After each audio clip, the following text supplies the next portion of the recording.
Welcome back everybody, and thank you in advance for clicking on the video. Hopefully you stay to watch it. And top lists of favourite directors, favourite actors and favourite movies is something that every movie buff does and loves to do. It's kind of an addicting thing really. And usually we see top 5 lists. But because I'm so contrarian and find it hard to narrow it down to just 5, I'm going to go with my top 6 directors. Some of these are personal choices, some of these are just filmmakers I think have contributed the most to cinema and just are masters. So none of these are in order, and I'm also going to list 3 of my favourite films from each director and talk a bit about what I like about the director's style and their auteur. So let's have a look.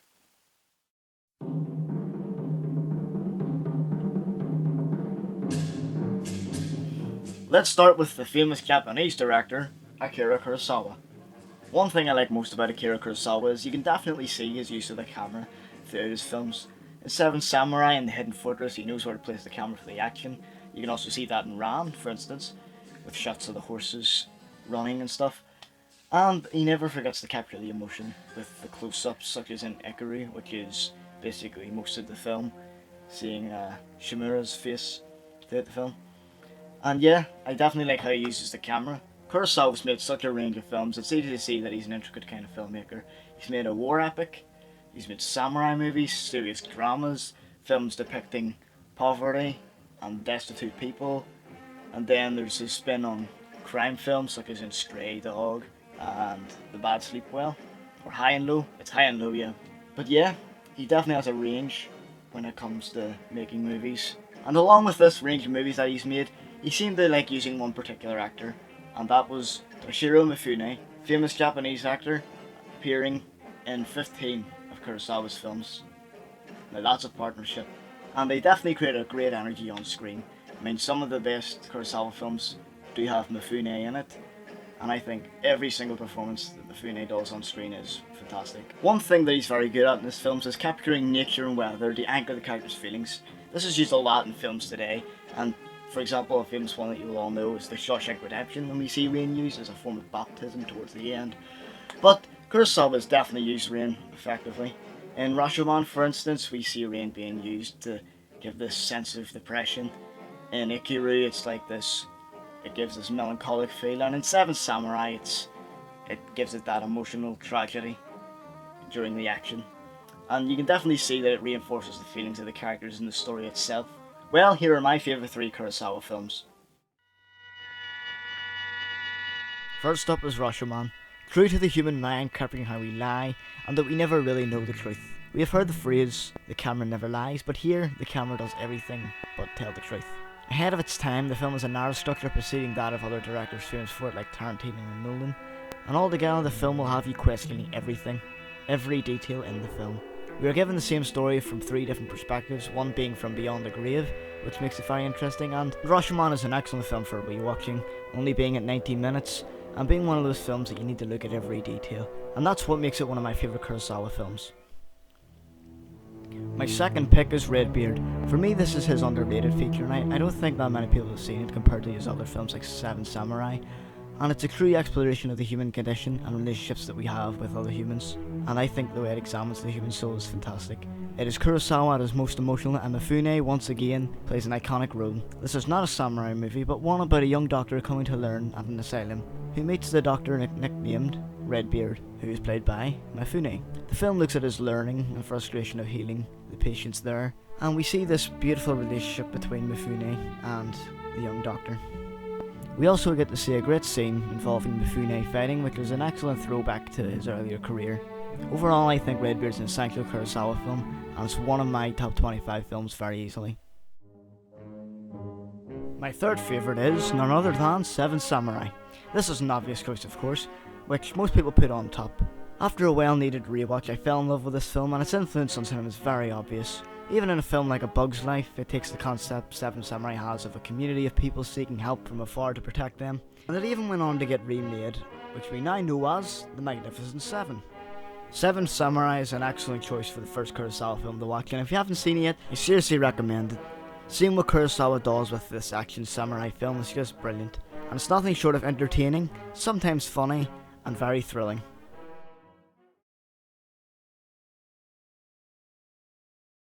Next up is Martin Scorsese, And what it is I love most about him is the themes that he explores in all his films, and it's really influenced me in my writing for films that I've wanted to make. The most common themes for Scorsese films is that of corruption, addiction, troubled characters, disconnected characters, monstrous characters such as in Raging Bull. Another one of his very noticeable motifs would be the use of the freeze frame, and that's something that would go on to influence several films in the future. Snatch, for instance, the Guy Ritchie film in 2000. Very influential kind of thing, and it's just a simple pause frame. We see it in Goodfellas. We even see it in the recent Wolf of Wall Street.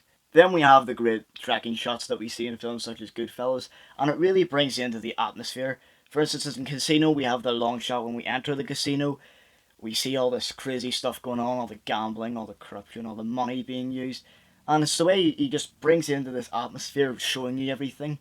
In Goodfellas, we have Ray Liotta's character, and the way the character is just entering this area for the first time, we are also entering it for the first time as he passes through, seeing all this crazy stuff going on. Then we can see it even now in his most recent feature, Wolf of Wall Street, with the shots at the very start showing the crazy stuff going on inside the building. And yeah, I think the tracking shots are great, and I can't wait to use them myself at some point. Similar to Kurosawa and other directors, he liked to collaborate with an actor, and it was Robert De Niro. Together they have made 8 films so far. I'm not sure if they're going to continue to make any more at some point, but the only one I haven't seen is Cape Fear. With all the ones that I have seen, you can definitely see they work well together, and Robert De Niro is fantastic in every film he appears in. Taxi Driver, his smaller role in Goodfellas, Raging Bull. Scorsese was also a big Rolling Stones fan, having made the Shine a Light documentary in 2007, I think it was. The song Gimme Shelter pops up in 3 films, being The Departed, Casino and Goodfellas. Moving on now to my 3 favourite films from Martin Scorsese. First up is Taxi Driver. This is very easily one of my top 10 films. On first viewing it had a true impact on me, and I found it completely hypnotic, all thanks to the excellent music, gritty cinematography and lighting, and De Niro's somewhat enigmatic performance. Without giving too much away, the film follows taxi driver Travis Bickle on his adventures around New York. He finds himself frustrated, finding it hard to sleep, and overall he's building up a hatred towards the city. The film was packed with themes of alienation, social decay, cathartic violence, immortality and sexual frustration, all of which that make it brilliant for rewatching. It's full of different interpretation, and that's what I find so exciting about it. It's great for movie discussion, and it's great to rewatch and evaluate your feelings on the film. Without going into too much depth, I find Taxi Driver to be one of the best films in cinema. If you haven't seen it yet, I would say it's an essential. You talking to me? Another one of my favourites is definitely going to have to be Casino. To me, Casino is a lot like Goodfellas, only longer. It tells a similar story of betrayal and corruption, and the performance from De Niro and Joe Pesci are some of their finest in their careers. Also, we can't forget how much we grew to hate Sharon Stone in the film. Overall, Casino is full of some pretty hard to watch scenes, such as the guy whose head is in the vice, and then the scene with the hammer. Full of his great motifs and signatures, and 2 great performances from both Pesci and De Niro. Casino is a gripping film. And the third choice is going to be, of course, Goodfellas. This always pops up on favourite lists, and there is a reason. Goodfellas is downright fun, entertaining and a thrill to watch. From the long tracking shots to seeing Joe Pesci question Ray Liotta about being funny, Goodfellas quickly gained its film status as being the gangster film that influenced a generation. Goodfellas is a hell of a fun ride that makes you laugh at times, but often will make your jaw drop in shock. What the fuck is so funny about me? Tell me.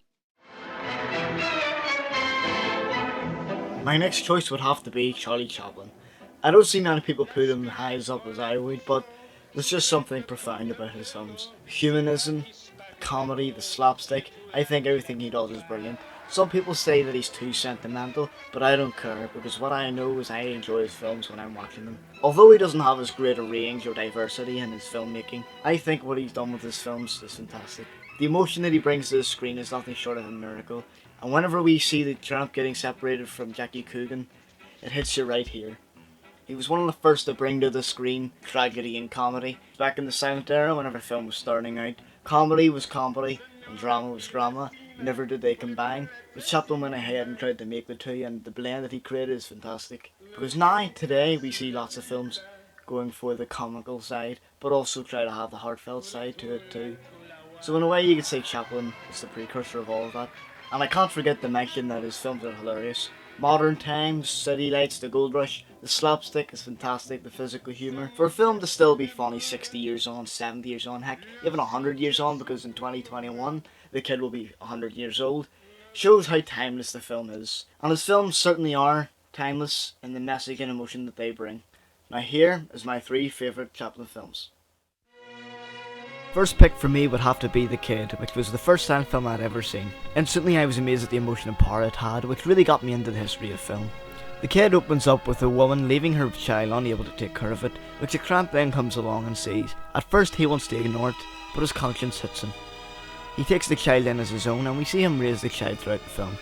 As I said before, Chaplin mixes comedy and drama so well. At once you're laughing and suddenly you're in tears. The Kid is one of the greatest films ever made for being so rich in emotion.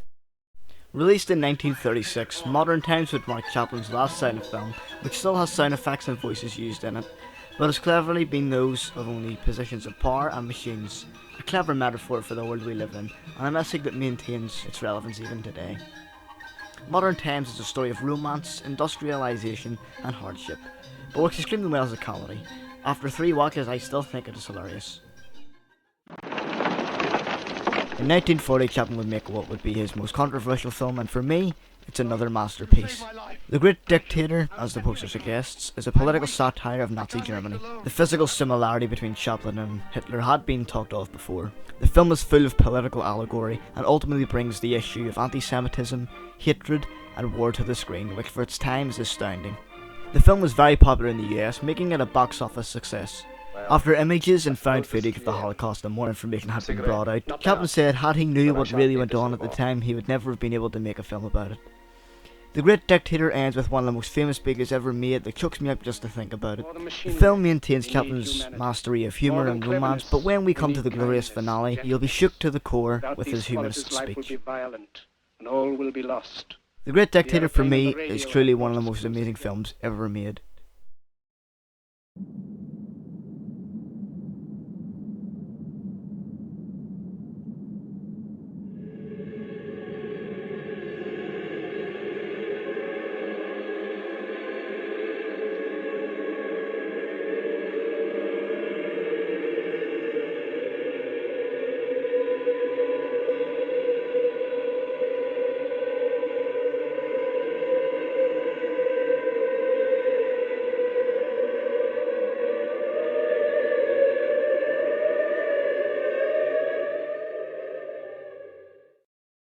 Why Kubrick? Why not? Stanley Kubrick is one of the most extraordinary and fascinating filmmakers. Not only are his films a great enigma, but so is he, for he lived a reclusive life, and he never told anyone the meaning of his films, which left lots of questions for people. Every single film that he has made has this unique, extraordinary atmosphere. 2001, the great space opera, Clockwork Orange, a dystopian future, The Shining, the enigmatic masterpiece that it is. Stanley Kubrick's films require you to watch it more than once, more than twice. You probably have to see them a dozen times before you really absorb everything that's on the screen. The detail in every frame, every single shot you can see whenever you deconstruct one of his films. Clockwork Orange and 2001 A Space Odyssey and The Shining all have brilliant cinematography, and the depth that's in the story just through the visuals is fantastic. Like Kurosawa, Kubrick had a massive range of films. You've got Full Metal Jacket, a war film, Paths of Glory, an anti-war film, 2001 Space Odyssey, a sci-fi, The Shining, his take on a horror film. So it's easy to see that he tried to explore every genre, except for westerns. Now that's something I would have liked to see from him. Anyway, here's my top 3 picks from Stanley Kubrick. The first to talk about will be the one you just saw me spoof, and it's clearly one of the most influential films ever made. 2001 A Space Odyssey. This is one of the most commonly talked about films by Kubrick, and it is any wonder. Deeply complex, mesmerising, spellbinding and beautiful, 2001 is a film that continues to spark debate.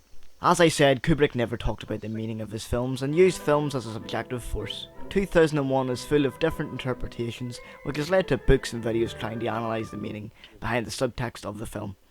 2001 has some of the best cinematography in any film, and it's truly beautiful to watch and really captures the atmosphere of space like no one else of his time. The film is visually breathtaking and some of the special effects surprise you even now. It is an impressive film and one that demands countless rewatches. a true masterpiece. Second up is The Shining, released in 1980. This is also a film that has sparked huge debate, as do its many hidden meanings. We even have the recent documentary Room 237, which analyses the film. As an adaptation, it shares very little with Stephen King's novel, and it is truly Stanley Kubrick's The Shining. It is one of the best horror films ever made, and it gives me the chills every time I see scenes such as the famous blood gushing out of the elevator, and the extremely creepy twin girls. The eccentric and psychotic performance from Jack Nicholson and the film's labyrinth of meaning makes it an unforgettable experience. Light of my life. I'm not gonna hurt you. Leaving the best for last, my final choice is A Clockwork Orange. When I start talking about a film like this, it's easy for me to ramble on, but I'll keep it short. Every single aspect of this film is astounding to me. It is exhilarating, shocking, surreal, hypnotic, and unforgettable. The stellar performance from Malcolm McDowell playing Alex Alaric is one of the most amazing I've ever seen. The film focuses on Alex and his gang of droogs, all set in a dystopian future. Like in 2001, Kubrick uses classical music again. Alex is a big Beethoven fan, which is later used on him in his treatment, in one of the most amazing film sequences ever made. It stirred such a great controversy in Britain that it even led to Kubrick himself getting death threats. This led to the film getting banned in Britain for somewhat 25 years. Before I begin rambling, I will simply say A Clockwork Orange is like nothing I had ever seen before, and in many ways it still is. Masterfully shot, well acted, and shocking in its social and political messages, I will always love this movie. Happy Polylodges. The master of suspense Alfred Hitchcock is an easy choice when you've seen films like Psycho and Rear Window and The Birds. All great movies. Although most of the films he made were adaptations, he took the material and made it his own. Hitchcock's films were packed with themes such as voyeurism, suspense, and of course the obvious one, murder. Most of his films were about murder or a wrong man being accused, which you can see all the way back into films such as The Lodger and the silent era. There are still plenty of Alfred Hitchcock films that I want to see, such as Lifeboat and The Wrong Man and the remake of The Man Who Knew Too Much, but of what I've seen, which is about 15 or so, you can definitely see he's a great filmmaker. He didn't just try to do suspense films, he also had his go with making a somewhat spy thriller with North by Northwest. Then we can see in a film such as The Trouble with Harry that he's trying to make a dark comedy, which is actually kind of funny if you can appreciate the humour. Overall, Hitchcock is one of the most influential and famous directors out there, and it's easy to see why he's such an influential director, and I think his direction and craft is fantastic. Here are my top 3 Hitchcock films. First up is my favourite horror film, Psycho. When I first watched Psycho, I was just blown away. I fell in love with it instantly. The story, the extraordinary performance, the terrific editing, the iconic soundtrack, the mise-en-scène, everything in the film is well constructed. The film had a historical impact, and no one had ever seen anything like it, and it completely terrified audiences. It just makes you think how desensitized we are now. The performance of Anthony Perkins as Norman Bates is nothing short of eerie and absolutely terrifying, and overall the film doesn't fail at producing a chilling and suspenseful atmosphere. Just in case they do suspect me. My second pick would be Rear Window. Hitchcock's movie examining voyeurism is masterfully suspenseful and entertaining to watch. The first half takes its time to build up to any real action, but works well in creating a magnificent build-up. I love James Stewart, and here he is great as always. Rear Windows looks at how easy it is to become fascinated with watching others without them knowing, and it's easily one of his best works. My third choice is one that I think is kind of underrated. Rope is a fantastic experiment that predates all those films that we see set in one location like Buried and 127 Hours, not to mention the fact that the film feels like a stage play, essentially all shot at once. Due to film reels only holding 10 minutes of footage, they had to do some cuts, but cleverly the camera moves into the back of doors or people's backs to make the cut seem quite seamless. The performances are classic, especially those from David Gall and Farley Granger. When James Stewart comes in, it's all the better. Rope is full of that Hitchcockian flavour we all come to know, and is a terrific experiment in its 80-minute runtime. We've got to see if there's I know. My sixth choice was kind of hard to pick because there's so many other great directors out there, but because I've never been disappointed by one of his films, and I've seen all of them, I would have to go with Christopher Nolan. From Following to The Dark Knight Rises, not a single one of his films have been disappointing. The most obvious thing that can be seen in some of his films is his use of narrative structure, and just completely messing with the audience. When Inception came out, everyone had to go see it again, and in Memento, you definitely had to see that one again. But what makes him a great director is the films that he chooses to make. His films look at loneliness, guilt, greed, jealousy, corruption. All these different themes can be seen in films such as Memento, Dark Knight, The Prestige. All fantastic movies. One thing you can definitely see in his films is choosing psychologically disturbed characters. Then we have, of course, Guy Pearce's character in Memento as well. And yeah, you can definitely see a pattern in the films that he's made. Overall, Nolan's films are deceptive and intricate, and it makes them thought-provoking to watch, just as well as being fun. Well, here's what I would consider my 3 favourite Christopher Nolan films. To me, The Dark Knight is the greatest action film ever made, and that is because of the depth it has. On the surface, it is a thrilling comic book blockbuster, but also a criticism of society and subversive of the comic book genre. I mean, who ever thought we'd see Batman interrogating a villain like a crime procedural film? Heath Ledger's portrayal of the Joker really captured the psychologically disturbed mindset he has, and it's really one of the greatest villain performances in any film. Nolan's direction is spot on in telling this story and changing how comic book movies were made. My second Nolan pick would be the sequel, The Dark Knight Rises. I've heard lots of discussion on the film's plot holes and people not enjoying it as much as The Dark Knight. The film does have a few issues, but what movie doesn't? While not being as good as The Dark Knight, I think the performances from Christian Bale, Tom Hardy and Gary Oldman all make it very enjoyable. And I honestly think it's one of the best blockbusters we have had in recent years. My third pick would have to be Memento. This one is essentially filmed backwards, and it is a fascinating film to watch. We see a man suffering from short-term memory loss, trying to figure out what happened to his wife. The film takes you along on his findings, and just like him, we're trying to piece the puzzle together. The story itself is great, and it is how the film is told that makes it such a captivating film. Thanks for watching, everybody, if you made it this far into the video, and I hope you liked my choices. As I said before, it was tough narrowing down the choices to just 6, because there's so many great filmmakers out there across the globe. So I'd like to give an honourable mention to Ingmar Bergman, Sidney Lumet, Paul Thomas Anderson, David Lynch, Milos Forman, Federico Fellini, and the Walt Disney of Japan, Hayao Miyazaki. I would love to hear what you think on the filmmakers and films that I chose. I would love to hear what some of your favourites are. Again, if you liked the video, don't forget to subscribe and comment below, and be sure to hit the thumbs up button. So once again, everybody, stay tuned for more videos, and I'll see you next time. Again, I would love to see who you would list as your favourite directors, and to make things a little fun, I would like to see people make video responses to it. And if you don't want to do a video response, just comment below your top picks.